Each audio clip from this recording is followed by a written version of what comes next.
오늘도 느헤미야 시대에 일어났던 영적 부흥의 역사를 살펴보면서 우리들의 삶과 우리가 속한 공동체에도 이런 동일한 영적 부흥의 은혜가 주어지기를 사모하며 말씀을 나누고 있습니다.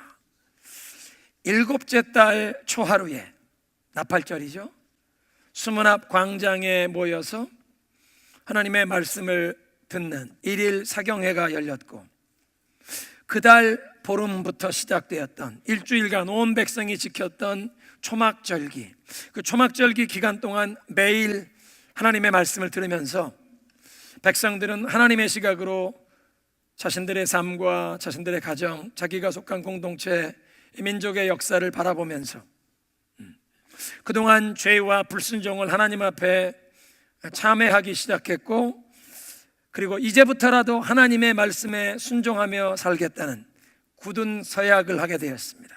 그것이 이제 언약 갱신의 역사고, 느헤미야 10장이 바로 그 언약 갱신의 역사를 기록하고 있는데요, 각 가문을 대표하는 백성의 지도자들이 서명 날인을 하고 온 백성들이 굳게 서약을 하였습니다. 오늘 우리가 읽은 말씀은 그렇게 백성들이 하나님 앞에 굳게 서약한 내용을 살펴보는 것인데, 32절에 보니까 백성들이 3분의 1 세겔을 매년 하나님의 전을 위하여 이렇게 수납해서 성전세를 바칠 것을 약속합니다.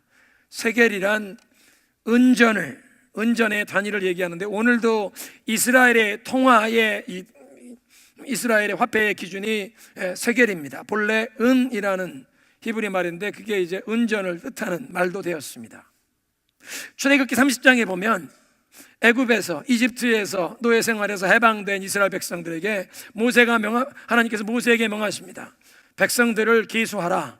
센서스를 하는데, 센서스를 하면서 20세 이상 된 남자들은 자기의 생명을 위하여 하나님 앞에 속전을 바쳐서 하나님 앞에 예배드리는 회막의 일에 모든 필요한 것에 써라.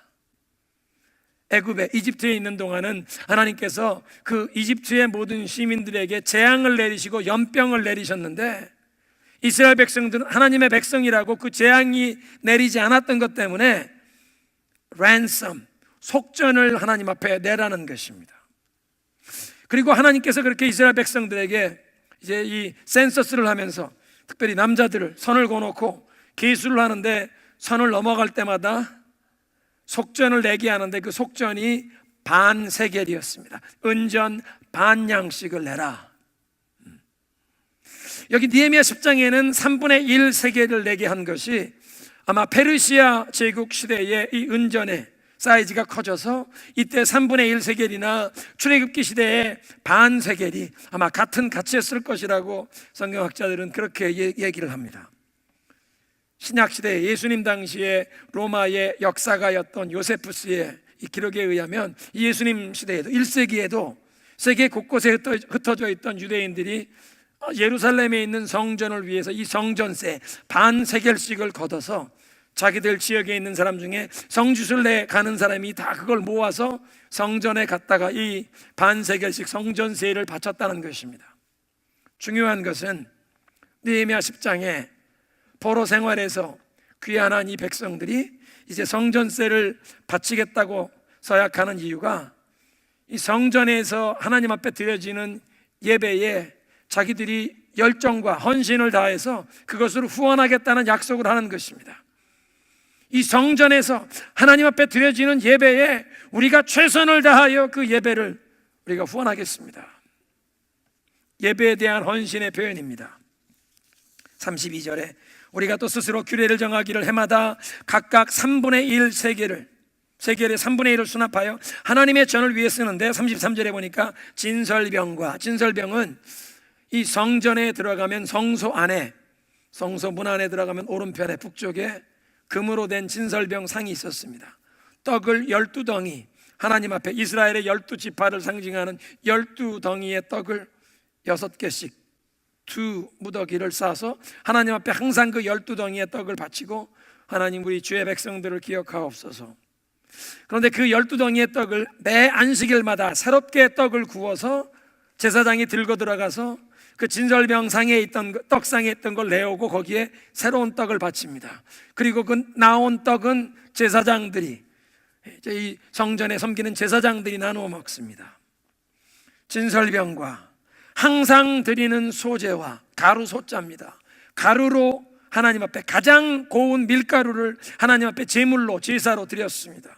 항상 드리는 번제와 매일매일 아침과 정오에 번제로 드렸는데, 번제는 짐승을 온전히 불살라 하나님 앞에 예배하는 양을 2마리씩 매일매일 바쳤습니다. 안식일에 하나님 앞에 드리는 제사가 있었습니다. 양을 4마리 바쳤습니다. 초하루에, 매달 초하루에 하나님 이 한 달 하나님의 백성들에게 축복을 내려주옵소서 특별 제사를 드렸다는 것입니다. 정한 절기에, 여러 가지 절기에 또 하나님 앞에 드리는 것이 있었습니다. 정한 절기에 쓸 것과 성물과 이스라엘을 위하는 속죄제, 하나님 우리 백성, 우리 민족의 죄를 사하여 주옵소서. 대속죄일에 또 필요할 때마다 이 속죄제 하나님 앞에 드리면서 제물을 바쳤습니다. 하나님의 전에 이 모든 일을 위해 쓰도록 성전세를 거둔 것입니다. 솔로몬 왕 시대나 히스기야 왕 시대에는 왕이 성전에 이 필요한 모든 것을 다 공급했습니다. 그런데 지금 포로 귀환한 백성 중에는 그런 왕이 없었고, 아마 총독이었던 느헤미야가 자기 혼자 그 모든 것을 공급할 수도 있었을 것입니다. 그만한 힘이 있었을 것입니다. 그런데 자기 혼자서 그것을 감당하기보다는 하나님의 백성들이 모두 한 마음으로 하나님 앞에 예배하는 일에 동참하고, 적은 것이라도 모든 사람이 하나님 앞에 이렇게 바치면서 하나님 앞에 드리는 예배에 자기들도 동참하면서, 무엇보다 하나님이 정하신 그 규례, 하나님의 법도를 순종하면서 하나님이 허락하시는 축복을 함께 받아 누릴 수 있도록 느헤미야가 양보한 것입니다. 공동체가, 예배 공동체가 함께 하나님을 예배하는 일에 동참하면서 자기들도 힘껏 하나님을 섬기면서 함께 순종하고 함께 복을 누리는 것입니다. 그래서 모든 백성이 성전세를 바치기로 서약했다는 것입니다. 여러분, 하나님의 법도를 준행함과 또 이렇게 공동체가 함께 모여서 하나님 앞에 드리는 그 공예배에 정성을 쏟지 않으면서 하나님의 축복을 기대할 수가 없습니다. 하나님의 집, 성전의 일을 우리가 잘 돌보고 충성하면 하나님께서 우리 집의 일을 보살피시고 도와주신다는 이 원리를 에스라와 느헤미야는 알았고, 이것을 백성들이 배우고 경험하길 원했다는 것입니다. 우리가 하나님의 집의 일을 힘쓰면 하나님께서 우리 집안의 일을, 우리 자녀들의 삶까지 보살피시고 돌봐주실 줄로 믿습니다. 이것을 느헤미야와 에스라는 백성들이 배우고 경험하기를 원했던 것입니다. 그러니까 하나님의 집의 일을 위해 온 백성이 다 함께 충성하자. 그래서 그런 서약의 결론이 39절입니다. 우리가 하나님의 전을 버려두지 아니하리이다. 하나님을 예배하는 이 신앙 공동체, 언약 백성의 영적인 심장과 같은 이 성전을 방치하거나 소홀히 하지 않겠다는 것은 예배를 소홀히 하지 않겠습니다, 하나님 중심의 삶을 살겠습니다 하는 그런 결단입니다. 하나님을 경외하고 하나님을 사랑하는 사람들은 하나님의 전을, 교회를 사랑할 수밖에 없습니다. 하늘이 열린 예배, 하나님의 임재를 경험하는 예배를 사모하게 됩니다. 그냥 형식적인 어떤 종교의식에 참여하는 것이 아니라 우리의 찬양과 기도를 하나님이 들으시고 하나님의 음성이 내 영혼에 들려지는 하늘이 열린 예배, 하나님의 임재를 경험하는 그 예배를 사모하게 됩니다. 그리고 신령과 진정으로 하나님을 함께 예배하는 내가 속한 이 신앙 공동체, 하나님의 권속된 이 교회라고 하는 공동체를 사랑하게 됩니다. 그리고 이 공동체가 함께 하나님을 예배하면서 하나님의 임재를 경험하게 되는 이 예배당도 아끼고 사랑하게 됩니다. 가정을 사랑하는 사람들은 가족 식구들과 함께 있으면 행복합니다. 자녀들, 손자 손녀들 몇 주 보지 못하면 보고 싶습니다. 가족이 보고 싶습니다. 가족과 함께 있으면 행복합니다. 그리고 우리 가정의 보금자리인 우리 집을 깨끗하게 관리하고 아낍니다. 하나님을 사랑하는 사람들은 그 하나님을 만나 하나님을 예배하고 하나님의 백성들이 함께 예배하는 그 예배를 사모하고, 그렇게 하나님을 예배하는 하나님의 가족, 하나님의 권속된 교회라고 하는 공동체를 사랑하고 우리 공동체의 영혼의 보금자리인 예배당을 사랑하는 것입니다. 한번 따라하겠습니다. 하나님 중심, 말씀 중심, 교회 중심, 신앙의 원리입니다. 이스라엘의 역사를 보면 백성들이 우상 숭배에 빠지면 하나님의 성전을 방치했습니다. 바알, 아세라의 이 우상을 만들어서 돌로 깎아서 나무로 깎아서 보석으로 장식하고, 산꼭대기에 산당을 세우고 큰 나무 밑에 선앙당 만들어 놓고 이렇게 우상을 숭배하기 시작하면 하나님의 성전을 항상 방치해서 성전이 퇴락해졌습니다. 오늘날도 마찬가지입니다. 교회에 소홀해지는 사람은 세상의 마음을 빼앗기고 있는 것입니다. 그 세상 일이 본인의 비즈니스일 수도 있고, 취미 생활일 수도 있고, 인기와 명예를 찾는 것일 수도 있고, 세상의 어떤 재미있는 일, 세상의 향락을 추구하는 일일 수 있지만, 그렇게 세상의 마음이 빼앗겨져 가면 마음이 하나님에게서부터 점점 멀어져 가면서 예배를 빼먹게 되고, 예배를 소홀히 하게 되고, 교회 출석이 뜸해지는 것입니다. 마음의 중심이 하나님에게서 멀어져 간다는 뜻입니다. 이 7월 초하루 나팔절 1일 사경회에 하나님의 말씀을 들으며, 그리고 15일부터 일주일 동안 7일 동안 계속되었던 이 초막절에 하나님의 말씀을 들으면서 백성들의 마음에 깨달음이 임하고, 그동안 우리가 이렇게 큰 환난과 고통과 어려움을 경험했던 것이 우리가 하나님의 말씀대로 살지 못했다는 깨달음이 임하면서, 하나님의 말씀대로 살지 못한 죄악과 불순종 때문에 우리에게 이 수많은 고통과 어려움이 끊이지 않았다는 것을 깨닫고, 죄를 통해 자복하며 이제부터라도 하나님의 말씀대로 순종하며 살자는 결단이 생겼습니다. 그래서 우리가 하나님의 전을 버려두지 아니하리이다. 하나님 앞에 드려지는 예배를 소홀히 하지 않겠습니다. 하나님 중심의 삶을 살겠습니다. 결단한 것입니다. 그 백성들은 하나님의 전을 소홀히 했다가 성전이 완전히 파괴되고 예배가 완전히 폐지되었던 시대의 고통과 그 어려움을, 그 역사적인 교훈을 잊지 않은 것입니다. 예배가 무너졌던 시대에 하나님의 백성답게 살지 못하면서 하나님의 보호하심과 하나님의 공급하심의 손길이 떠났던 시절에 그 어려운 시대가 있었습니다. 에스겔서의 9장부터 말씀 보면 하나님께서 에스겔에게 환상을 보여주시는데, 에스겔 9장에 에스겔이 가서 이 성전의 모습을 하나님이 보게 하시는데, 성전에 사람들이 모였는데 우상을 숭배하고 하나님이 미워하는 죄악된 일을 행합니다. 백성의 지도자들이 성전에 모였는데 죄악된 일을 행하는 것입니다. 그것을 보고 에스겔이 마음이 철렁합니다. 하나님께서 너가 보느냐? 이 백성들이 이 성전에 와서 나에게 예배를 해야 하는데 이런 죄를 행하고 있으니 내가 이거 더 이상 못 참겠다. 하나님의 영광이 성전에서 떠납니다. 구약 성경에 히브리 말로 이가봇, 에차밧, 이가봇이라고 하는 말이 있는데, 이거 사실은 한 개인의 이름입니다. 사무엘서에 나오는 얘기인데, 엘리 제사장이라고 하는 사람에게 2명의 망나니 같은 아들이 있었습니다. 제사장의 아들이니까 제사장들입니다.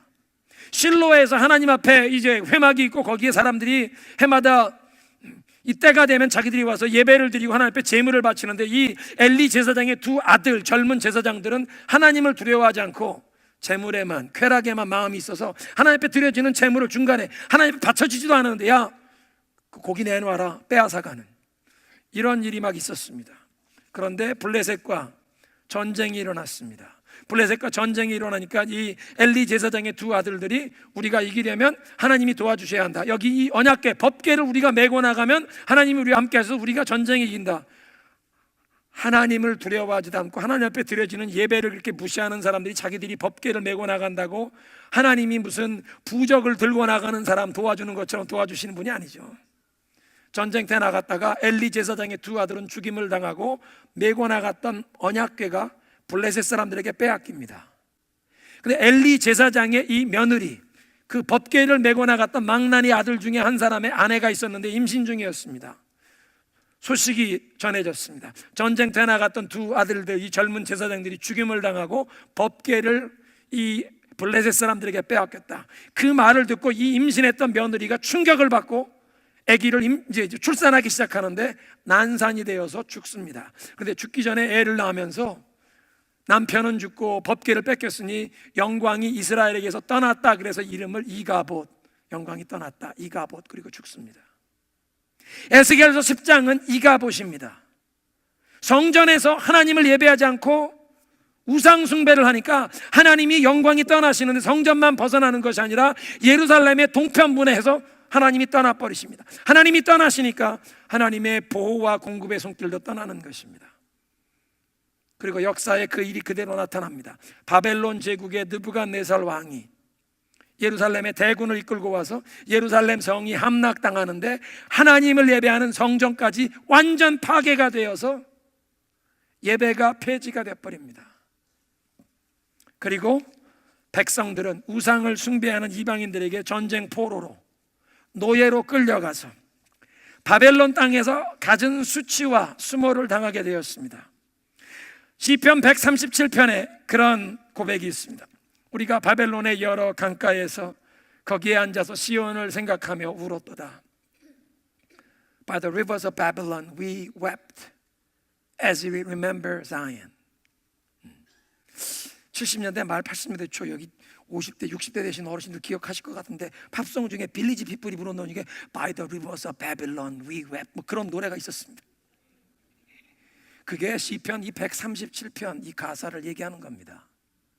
바벨론의 노예로 끌려갔는데 그 강가에서 우리가 울었다. 우리가 우리의 비파를 버드나무 쇠양바지 나뭇가지에 걸고 우리가 울었다. 왜냐하면 우리가 끌려갔더니 그 바벨론 사람들이 너희들이 시온의 노래를 좀 불러봐라. 우리가 그 사람들 앞에 어떻게 시온의 노래를 부르나? 시온의 노래는 여호와 하나님을 예배하는 그 찬양을 예루살렘에서 부르는 건데, 우리를 붙잡아온, 우리를 포로로 붙잡아온 사람들이 자기들이 술 마시고 자기들의 흥미를 위해 성을 돋으라고 시온의 노래를 부르라니, 여호와 하나님을 예배하는 그 노래를 우리가 어찌 거기에서 그 사람들 흥을 돋으라고 부를 수 있나? 우리 그런 노래는 부를 수 없다고 비파를 수양버들나무 가지에다 걸었다는 것입니다. 그리고 얘기합니다. 예루살렘아, 내가 너를 한시라도 잊어버릴진데 내 혀가 말라서 내 혀가 입천장에 붙을지어다.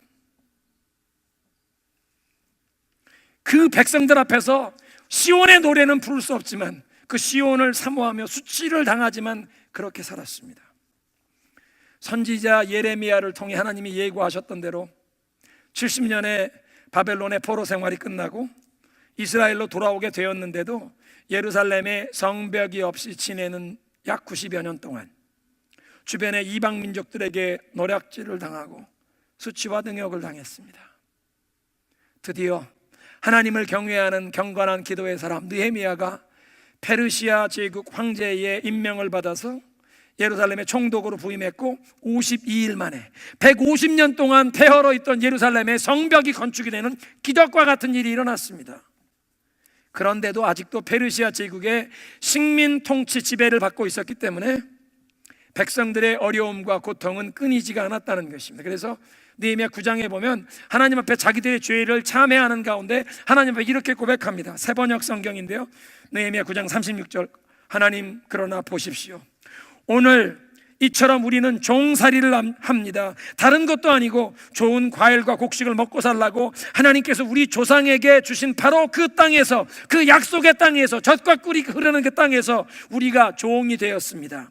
땅에서 나는 이 풍성한 소출은 우리의 죄를 벌하시려고 세운 그 이방의 왕들의 것이 되었습니다. 그 왕들이 우리의 몸뚱이와 우리 가축도 마음대로 부립니다. 이처럼 우리는 무서운 고역을 치르고 있습니다. 하나님의 전을 소홀히 했다가 예배가 완전히 폐지되었던 시절, 그 고통을, 역사적인 고통을 150년 이상 겪은 것입니다. 이렇게 어려움을 경험하는 중에 이제 하나님의 말씀을 듣고 죄를 뉘우치면서 깨닫게 된 것은 이제부터는 하나님의 전을 소홀히 하면 아니 되겠다. 우리의 예배가 무너지지 아니해야 되겠다. 우리 공동체가 함께 하나님 앞에 나와 예배하는 곳에서 하나님의 영광이 떠나는 이 차밭, 이 이가봇이 다시는 일어나면 아니 되겠다.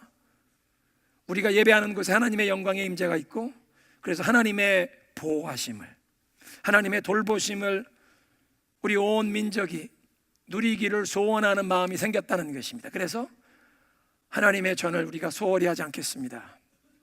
예배를 소홀히 하지 않겠습니다. 하나님 중심의 삶을 살겠습니다. 고백하게 된 것입니다. 여러분, 예배가 무너진 개인과 공동체가 경험하는 고통과 환난은 이 느헤미야와 에스라 시대에만 있었던 현상은 아닙니다. 오늘날 이 세계적으로 이 선진국, 이 북미주와 유럽의 예배가 무너진 사회의 모습을 보십시오. 경제적으로는 풍요롭고 잘 살지만 행복 지수가 높지 못합니다. 대신 자살률이 매우 높습니다. 여러분, 세계에서 자살률이 높은 나라들이 경제적으로 정말 가난한 후진국 개발도상 국가들이 아니라 선진국 잘 사는 나라들이, OECD에 들어있는 나라들이 자살률이 높습니다. 우리 대한민국도 그렇습니다. 1930년대, 40년대, 50년대 자살하는 사람 없었습니다. 지금 세계 경제 10위, 11위라고 하는 지금 자살률이 높습니다.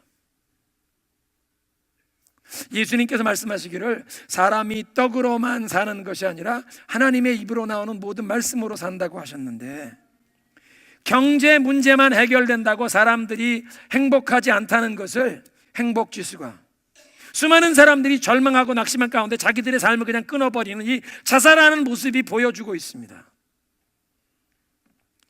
그러니까 사람들은 어디선가 인생에 참된 그런 희망과 기쁨, 만족을, 행복을 찾으려고 예술을, 스포츠를, 음악을 찾습니다. 지금 월드컵 축구가 막 진행 중인데요, 아름다움을 추구합니다. 뭔가 우리의 삶에 막 흥분을 가져오는, 기쁨을 가져오는, 열광시키는 fun, 플레이를 찾습니다.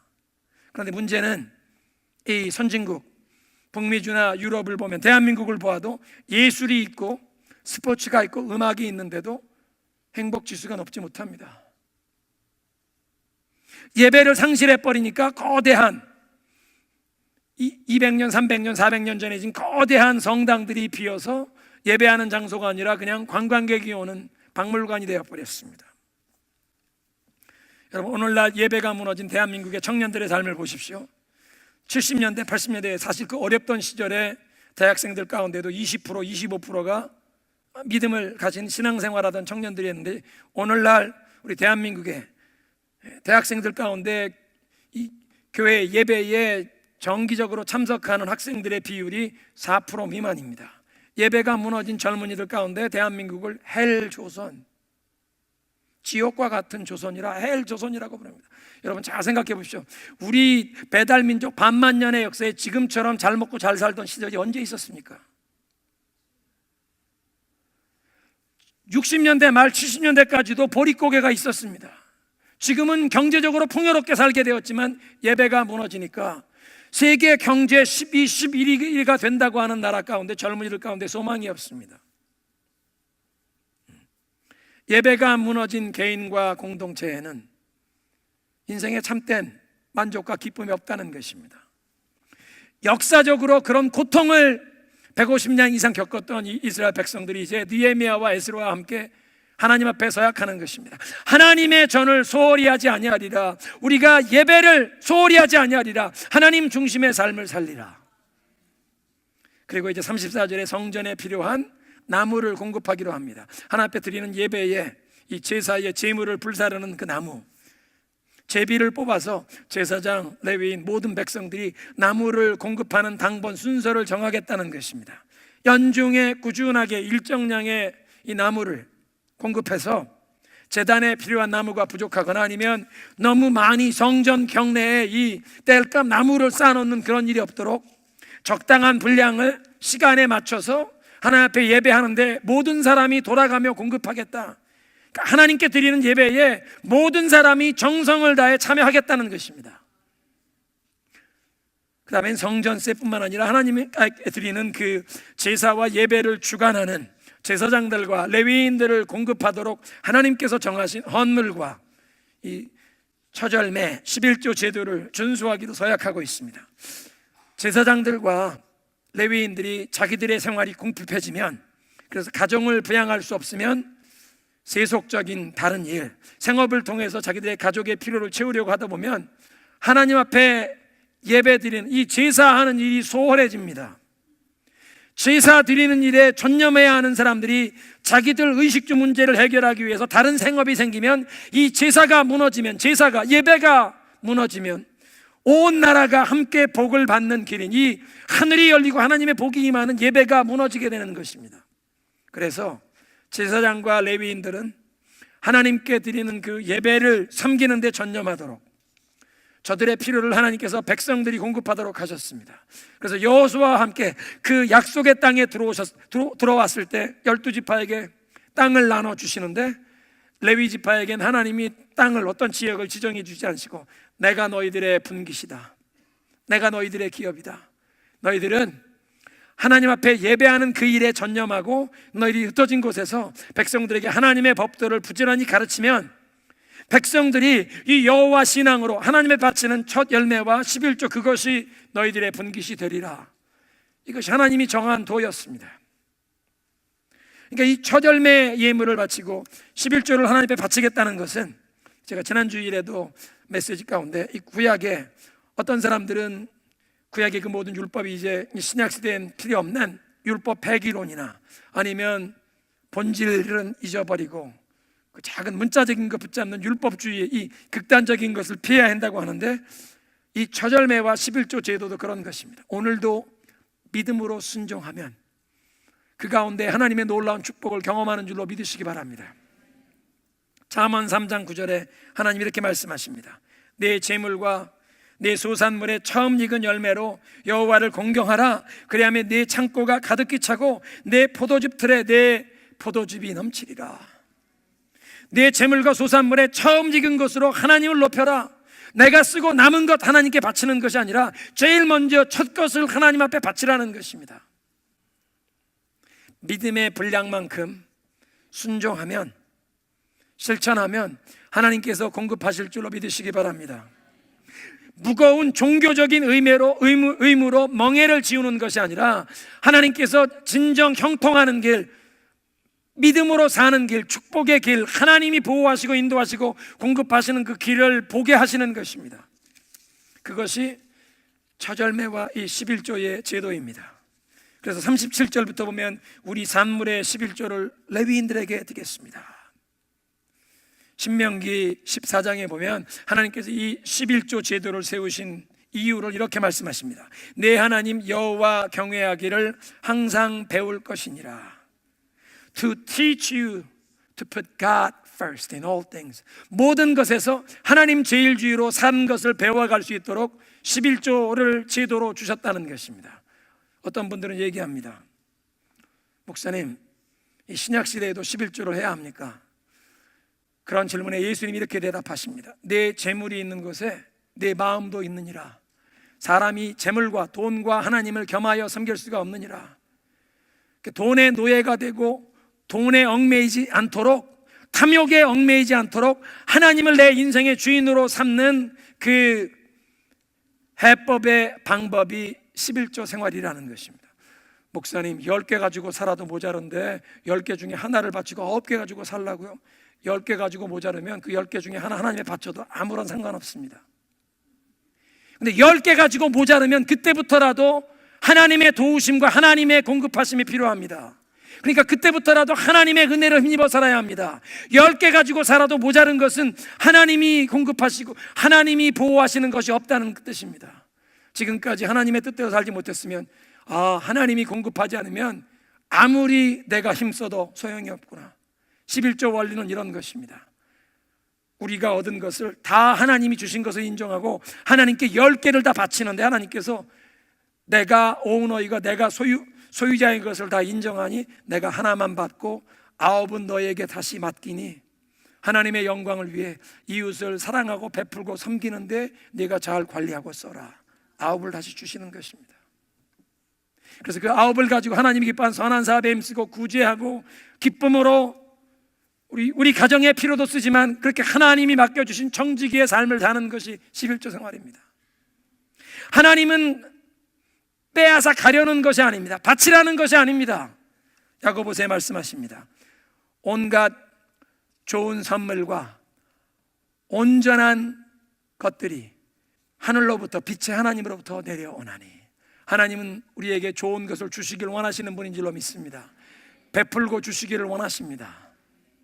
그래서 말라기 3장 10절에 이렇게 말씀하십니다. 만군의 여호와가 이르노라, 너희의 온전한 11조를 창고에 들여 나의 집에 양식이 있게 하고 그것으로 나를 시험하여 내가 하늘문을 열고 너희에게 복을 쌓을 것이 없도록 붙지 아니하나 보라.